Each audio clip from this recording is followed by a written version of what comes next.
Selamat datang di channel Periovan, channel edukasi mengenai ilmu kedokteran gigi di bidang periodontia. Pada kesempatan kali ini kita akan membahas sedikit tentang basic clinical science kedua mengenai gingival recession.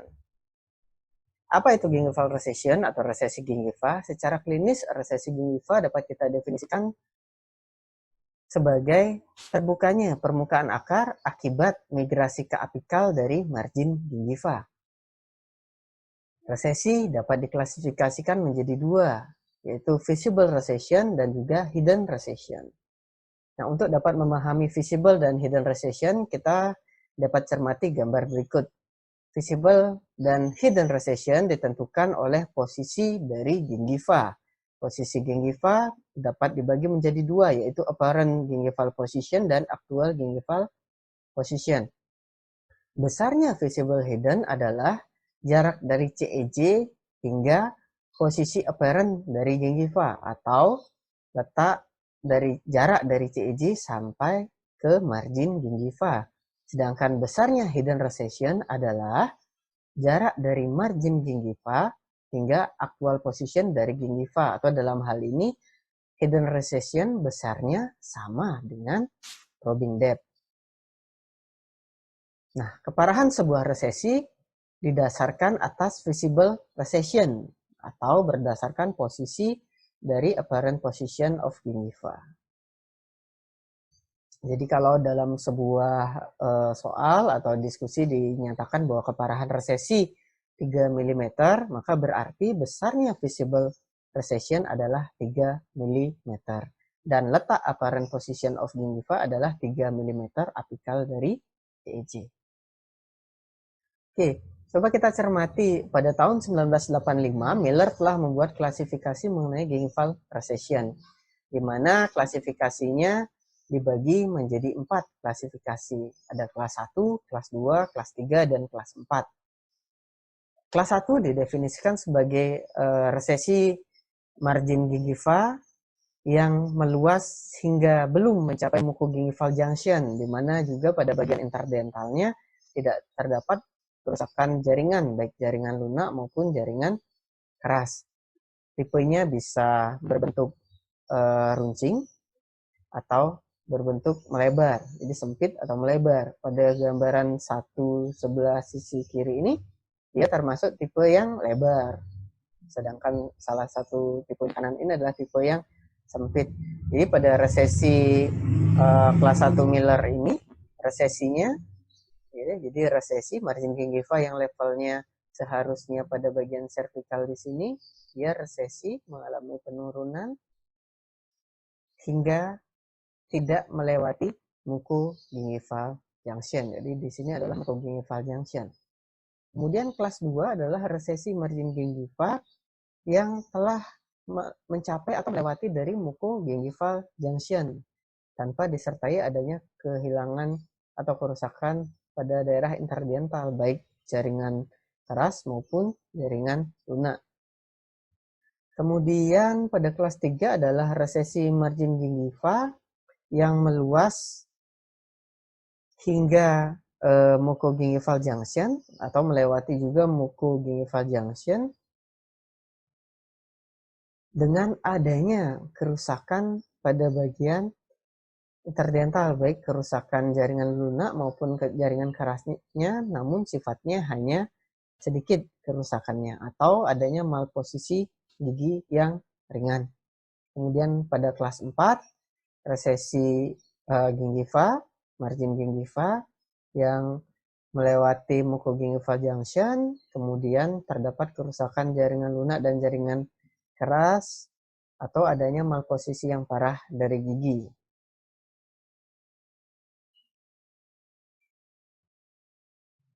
Nah, jika kita mengacu pada klasifikasi yang baru dari AAP dan EFP 2018, ada klasifikasi baru yang telah diajukan dan lebih bermanfaat untuk dimanfaatkan secara klinis untuk menentukan perawatan apa yang tepat terhadap kasus resesi tersebut.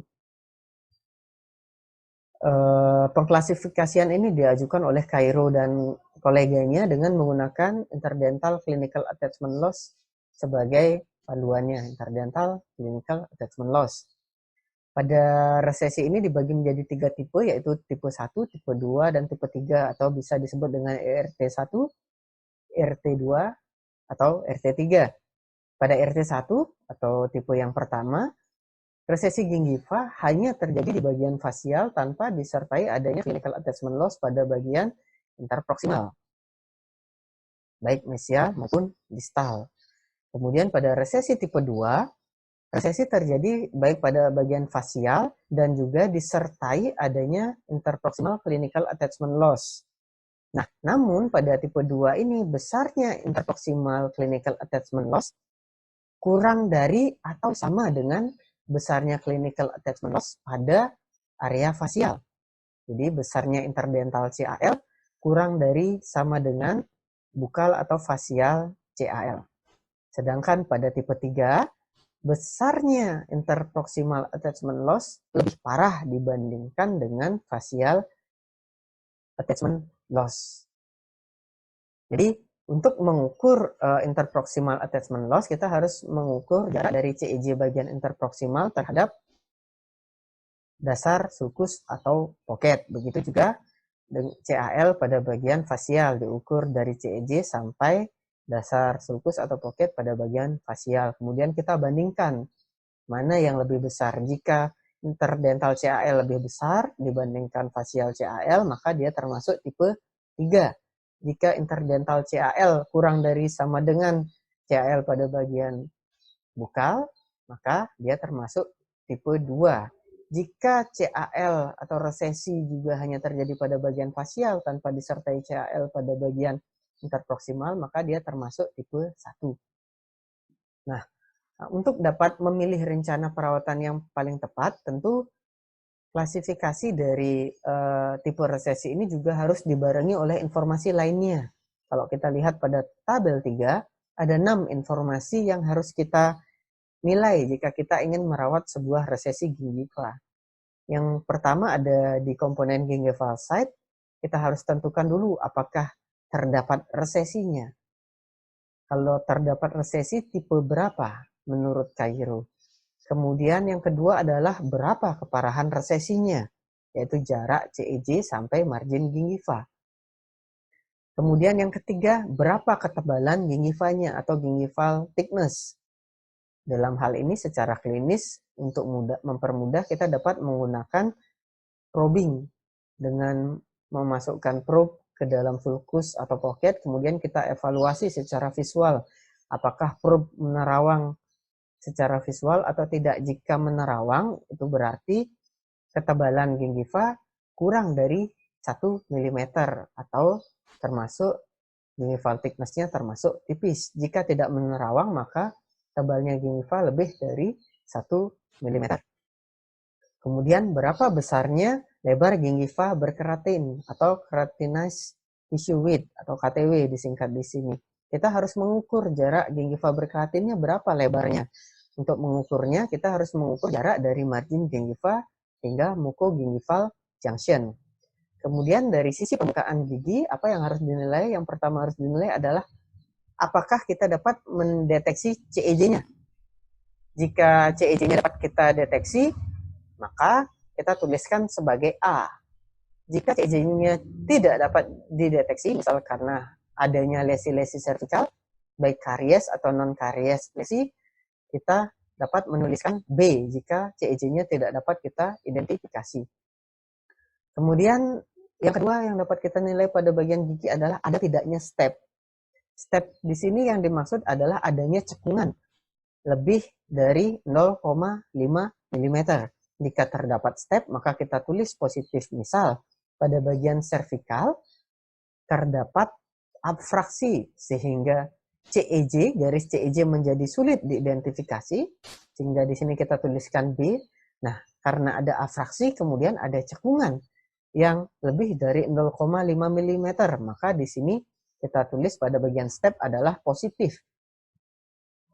Penulisannya nanti sebagai contoh, misal RT1, kemudian keparahan resesinya 3 mm, gingival berkeratinnya lebih dari atau kurang dari 1 mm, kemudian gingiva berkeratin misalnya 3 mili, kemudian CEJ misal B, artinya tidak dapat diidentifikasi, kemudian stepnya positif. Nanti kita lihat pada contoh soal. Kemudian pada pembahasan resesi gingiva juga ada istilah-istilah yaitu Stillman-Clef, atau ada juga istilah McCall-Feston. Nah, kedua istilah ini merujuk pada gingival kontur sesungguhnya, di mana Stillman-Clef merupakan terminologi yang umumnya digunakan untuk mendeskripsikan tipe spesifik dari resesi gingiva, yaitu bentukan resesi gingiva yang sempit. Nah, seperti gambar di regio 44 kita bisa lihat ini gambaran dari Stillman-Clef, bentuknya narrow atau menyempit.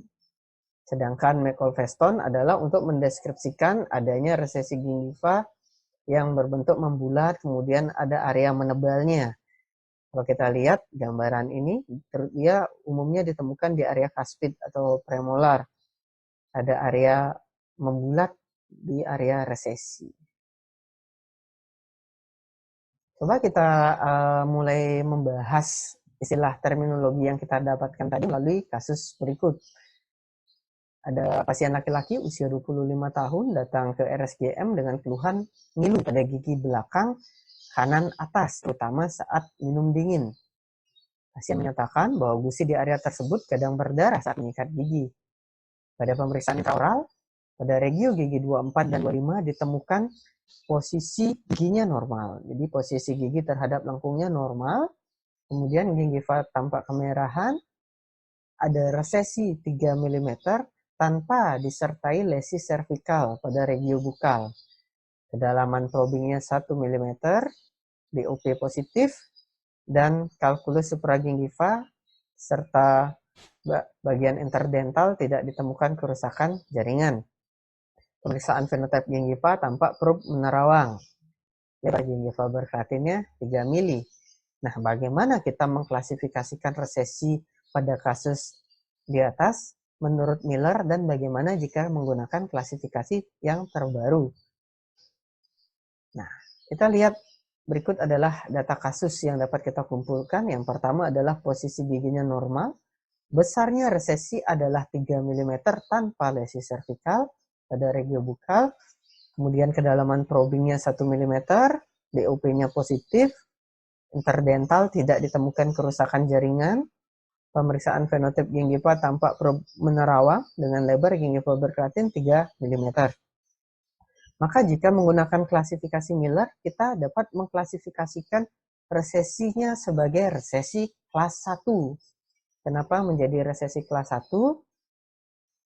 Definisi dari resesi kelas 1 menurut Miller adalah resesi margin gingiva yang belum mencapai mucogingival junction tanpa disertai adanya kerusakan jaringan pada bagian interdental. Kita lihat kunci pertama, interdental tidak ada kerusakan.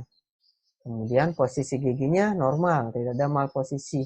Kemudian yang perlu kita nilai adalah apakah besarnya resesi sebesar 3 mm ini sudah melewati mucogingival junction atau belum. Kita tahu di sini bahwa resesi belum melewati mucogingival junction. Kenapa? Karena dari kasus kita bisa nilai bahwa masih terdapat 2 mm attached gingiva. Dari mana 2 mm ini? Kita tahu adalah lebar gingiva berkeratin sebesar 3 mm. Sementara kedalaman probingnya hanya 1 mm.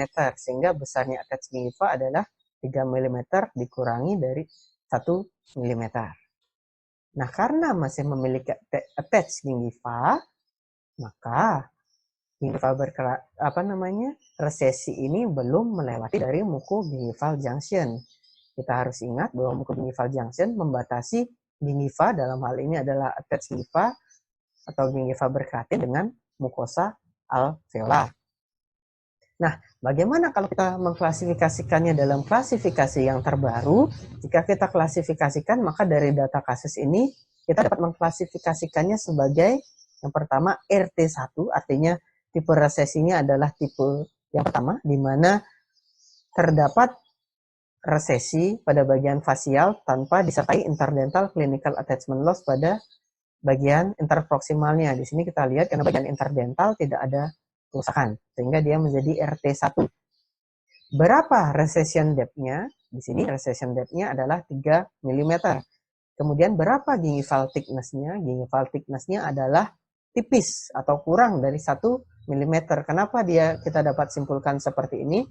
Karena dengan pemeriksaan fenotype gingiva menggunakan probe tanpa menerawang, sehingga dapat kita simpulkan gingival thickness-nya kurang dari 1 mm atau dia termasuk yang tipis. Berapa lebar gingiva berkeratinnya? Adalah 3 mm. Kemudian apakah CEJ-nya dapat dideteksi? Ingat, karena pada bagian cervical tidak ada lesi cervical, sehingga garis CEJ ketika ada resesi dapat dengan mudah kita identifikasi. Sehingga tipe dari CEJ-nya adalah tipe yang A. Kemudian step-nya negatif, karena tidak ada lesi cervical, sehingga tidak ada step yang lebih dari 0,5 mm.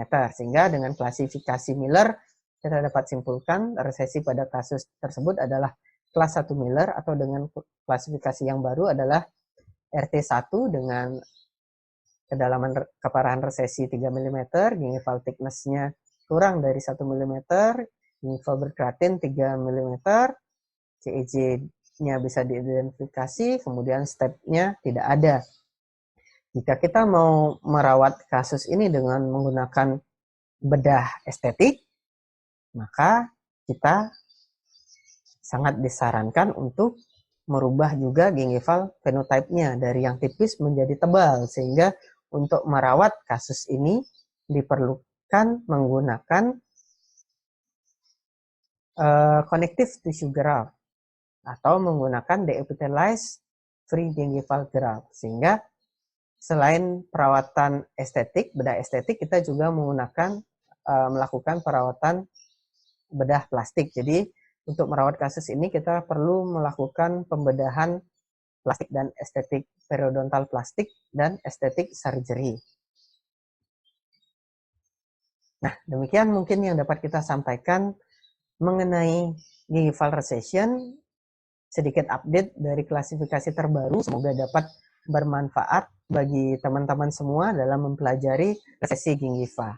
Kesimpulan yang dapat kita ambil, yang pertama adalah resesi gingiva dapat dibagi menjadi dua, yaitu visible dan hidden recession, di mana visible recession ditentukan berdasarkan letak dari apparent gingival position, sedangkan hidden recession dinilai dari margin gingiva sampai ke dasar dari sulcus atau pocket, besarnya sama dengan kedalaman probing.